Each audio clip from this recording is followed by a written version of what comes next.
In 2019, 59-year-old Cindy Southwell felt a bump inside of her anus, and her bowel movements looked like ribbons. There's something not right. Something was wrong. So I lubed up my finger and I put it in there only about an inch. And right where the itch was, it was a BB. You know how they tell you when you're doing a breast exam, if you feel something like hard, like a BB, then say something, that's probably breast cancer. Well, instead of it being in my breast, which I thought if I ever got cancer, it would be there because it runs in my family, it was in my family. It was a BB. It was so hard. It was noticeably different. But when she went to see her doctor, the general practitioner did not take her concerns seriously. She was, it's just a hemorrhoid. She wasn't even going to put her finger in my butt. And I had already drawn to scale, the inch, and it's on this side, the right side. It's just right inside there on the right side. She didn't pay attention to that. She was taking her gloves off. She did take her gloves off. She was headed to the door, and I said, no, please stop. Come back. Put the gloves back on. It's inside. What I'm talking about is inside the butthole on the right side. I really need you to put your finger in there and tell me what this is. And so she was hesitant, but she put her gloves back on. And she asked me the most embarrassing questions, such as, well, how did you find it? Well, normally I'm sitting on the toilet and I reach back there, which is really irrelevant, Exactly. So anyway, so she did, and she found it, and she went, okay, I'll write you up for a colonoscopy. So she did. But then it was so embarrassing because they burst out laughing when they walked out the door. I guess the nurse just found that extremely funny, that I was there to do an anal exam. I thought she was completely insensitive. Eventually, the diagnosis made Cindy's condition completely clear. Stage 1 anal cancer and HPV-16 positive. Cindy moved to the Cancer Treatment Centers of America's facility in Noonan, Georgia. She underwent surgery plus 5.5 weeks of simultaneous radiation and chemotherapy. Though 5 hours from home and her husband John, Cindy found the solitude to be a savior. And the way the whole treatment transpires is, part of the whole journey. The only thing I concentrated on was me. And my husband wasn't there because he was down here working. He couldn't be up there.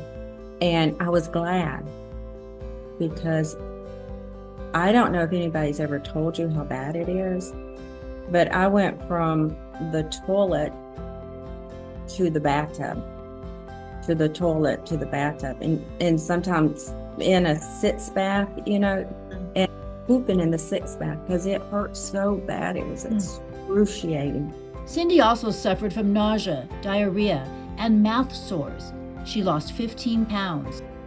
I lived, but it was only because I had the guts to speak up. When I was younger, if this had happened to me when I was younger and I wasn't as brave, I was more shy, a lot more shy when I was younger, I would have never been able to tell that doctor, please turn around, put the glove back on. Cindy says it was embarrassing, but if she had not insisted on the rectal exam, she could have died. Her insistence helped her doctor's next patient, who may come in with similar symptoms. Cindy also doesn't mince words describing the side effects of anal cancer treatment. She wants others to know so they can be prepared. Sexual activity. Due to pelvic radiation, Cindy's vagina was left with scar tissue. The doctor told her she had to resume sex right away to break it down.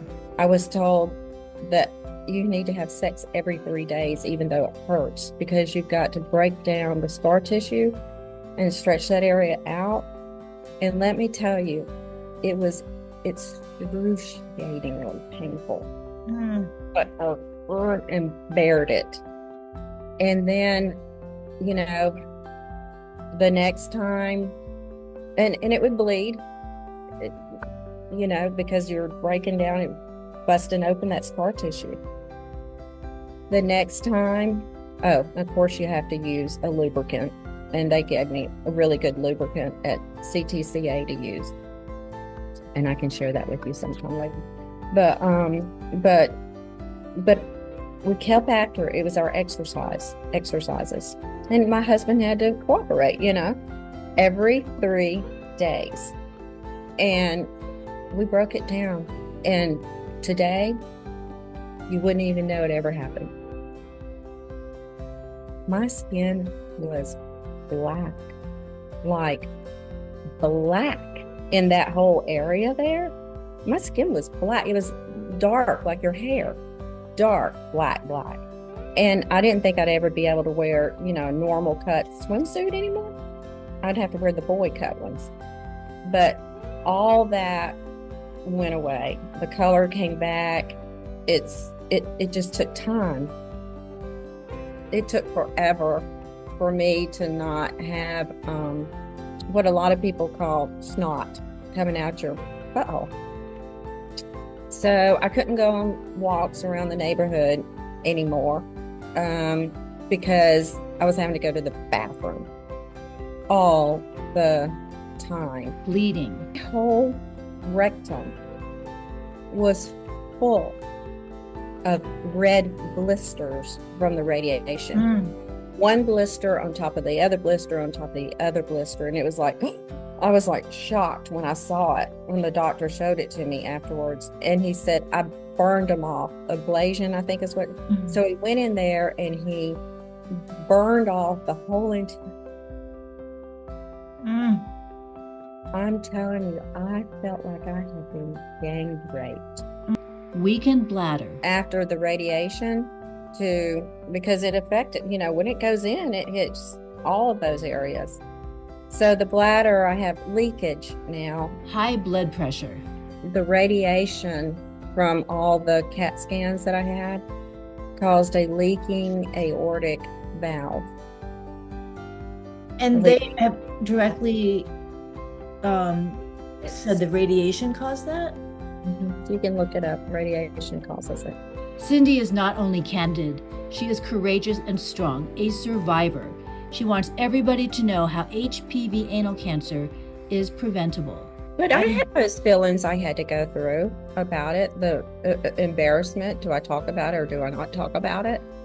But I think it is an important issue, and I want everybody to know because it's preventable. Just get the Gardasil vaccine. It's preventable. The CDC recommends the HPV vaccine for boys and girls age 11 to 13 and as early as age 9. Vaccination may also provide HPV cancer prevention for people up to age 45. Talk to your doctor.